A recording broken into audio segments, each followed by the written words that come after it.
সবসময় ওনাকে ডাকাডাকি করতে শোনা যায় না। যখনই ওনার পেটের মধ্যে খুব বেশি ক্ষুধা লাগবে তখনই উনি ডাকবেন। কি হয়েছে?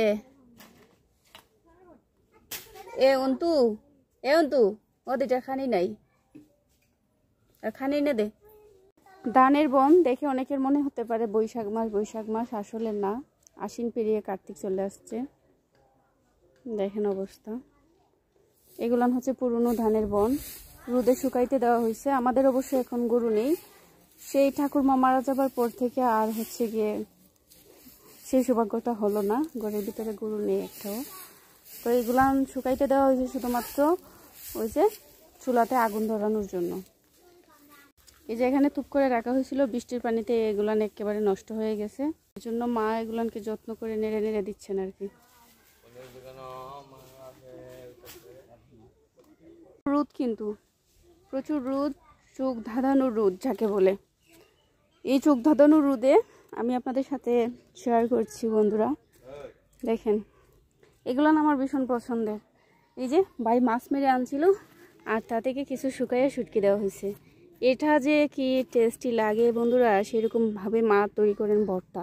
আরেকদিন আপনার সাথে ভর্তা রেসিপিটা শেয়ার করে নেব। বাবা ওই একটাতে কাজ করতেছেন, চলেন আপনাদের সাথে দেখাই।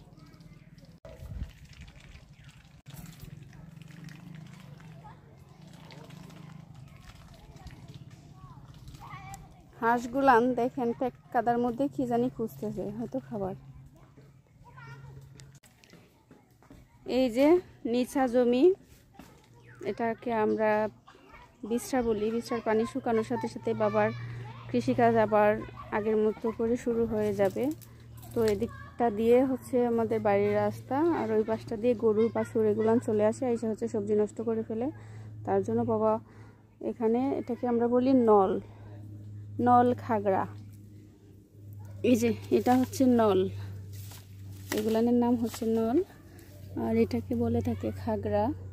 এই নল খাগড়া দিয়ে বাবা বেড়া দিচ্ছেন, যাতে গরুতে আইসা সবজি নষ্ট না করে খেয়ে ফেলে আর কি। তো পানি শুকিয়ে যাওয়ার পরে এরকম অবস্থা, এর পানি আরও নিচা হয়ে যাবে ডে বাই ডে। আমার ব্লগ ভিডিও নিয়ে অনেকের কিন্তু অনেক রকম কৌতূহল, অনেকেই আমার কাছে অনেক কিছুই জানতে চান।